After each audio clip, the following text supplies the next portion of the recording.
Hello everyone, ডিআইসিভি tutorial ক্লাসেসের দর্শন ক্লাসে তোমাদের সকলকে স্বাগত। আজকে আমাদের আলোচনার বিষয় হচ্ছে দ্বাদশ শ্রেণীর প্রথম অধ্যায় দ্রব্য। প্রচলিত অর্থে দ্রব্য বলতে বোঝায় যে কোনো পদার্থ বা বস্তু সমূহকে, কিন্তু অ্যারিস্টটল ঔষিয়া শব্দের দ্বারা দ্রব্যকে বুঝিয়েছেন, যার অর্থ হচ্ছে প্রপার্টি বা ধনসম্পদ। কিন্তু দার্শনিকগণ বা অন্যান্য দার্শনিকগণ দ্রব্যকে পদার্থ বা ধনসম্পদ কোনো অর্থেই ব্যবহার না করে দ্রব্য বলতে বুঝিয়েছেন কোনো কিছুর অবলম্বন। এই দ্রব্য শব্দের ইংরেজি প্রতিশব্দ হচ্ছে সাবস্ট্যান্স। সাবস্ট্যান্স এই কথাটি একটি ল্যাটিন শব্দ সাবস্ট্যান্সিয়া থেকে উদ্ভূত হয়েছে। সাবস্ট্যান্স দুটো ইংরেজি শব্দের গঠন, একটা হচ্ছে সাব আর একটা হচ্ছে স্ট্যান্স। এই সাব কথার অর্থ হচ্ছে নিম্নে আর স্ট্যান্স কথার অর্থ দণ্ডায়মান। সেই অর্থে সাবস্ট্যান্স কথার অর্থ হলো নিম্নে দণ্ডায়মান, অর্থাৎ এই অর্থে যদি আমি দ্রব্যের সংজ্ঞা দিতে চাই তাহলে তা হবে গুণ এবং কর্মের আধার বা আশ্রয়ই হলো দ্রব্য। এই দ্রব্য সম্পর্কে অনেকগুলো মতবাদ প্রচলিত আছে। তার মধ্যে দুটো গুরুত্বপূর্ণ মতবাদ হচ্ছে লৌকিক মত এবং অপরটি হচ্ছে দার্শনিক মত। লৌকিক মতে আমরা যা দেখি, আমরা যাকে স্পর্শ করতে পারি সেটাই হচ্ছে দ্রব্য।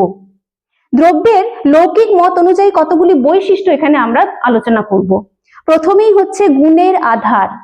গুণ কখনো আলাদাভাবে অস্তিত্বশীল নয়, গুণ সবসময় হচ্ছে দ্রব্যের অন্তর্গত। দ্রব্যকে ছাড়া গুণের আলাদা করে কোনো অস্তিত্ব নেই। যেমন এই যে একটা বোর্ড দেখতে পাচ্ছি, এই বোর্ডটার রংটা দেখো সাদা। এই বোর্ডটা না থাকলে এই রংটা আলাদাভাবে এর কি কোনো অস্তিত্ব আছে? নেই। সুতরাং এই যে বোর্ডের যে রংটা, এই রংটা হচ্ছে গুণ এবং এই বোর্ডটা হচ্ছে একটা দ্রব্য। তাহলে দ্রব্যকে আশ্রয় করে কিন্তু এই রংটা বা গুণটা অস্তিত্বশীল। দ্বিতীয় হচ্ছে ক্রিয়া বা শক্তির উৎস।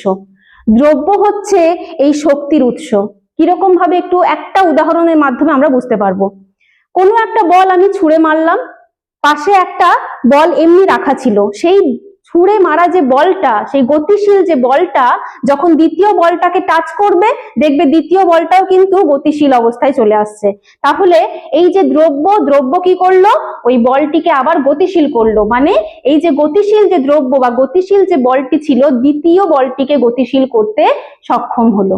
সুতরাং দ্রব্য হচ্ছে ক্রিয়া বা শক্তির উৎস আমরা বলতেই পারি। নেক্সট হচ্ছে অপরিবর্তনীয় সত্তা। হ্যাঁ, গুণের পরিবর্তন হতে পারে কিন্তু দ্রব্যের কোন রকম কোনো পরিবর্তন হয় না।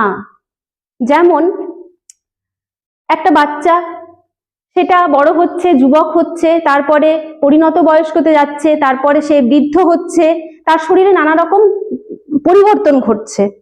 এইগুলো এই যে শিশু অবস্থা, কৈশোর অবস্থা, এইগুলো এই যে এক একটা গুণ যে পরিবর্তন হয়ে হয়ে আসছে, কিন্তু এই মানুষ, সেই শিশুটাও যেমন মানুষ ছিল, সেই বৃদ্ধ সেটাও কিন্তু একটা মানুষ। এই মানুষটা কি চেঞ্জ হয়ে যাচ্ছে? না, হচ্ছে না। মানুষটাকে আমরা কিন্তু সেই মানুষ হিসাবেই দেখছি, শুধু তার গুণগুলো, শারীরিক গুণ বা দৈহিক গুণগুলো কি হচ্ছে? চেঞ্জ হয়ে হয়ে আসছে।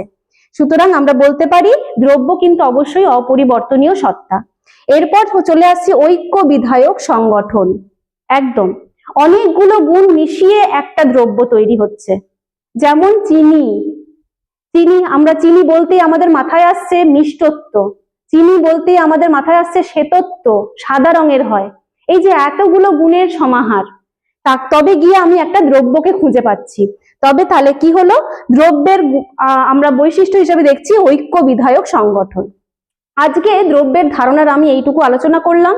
পরের ক্লাসে দ্রব্য বিষয়ে বুদ্ধিবাদীদের মত আলোচনা হবে।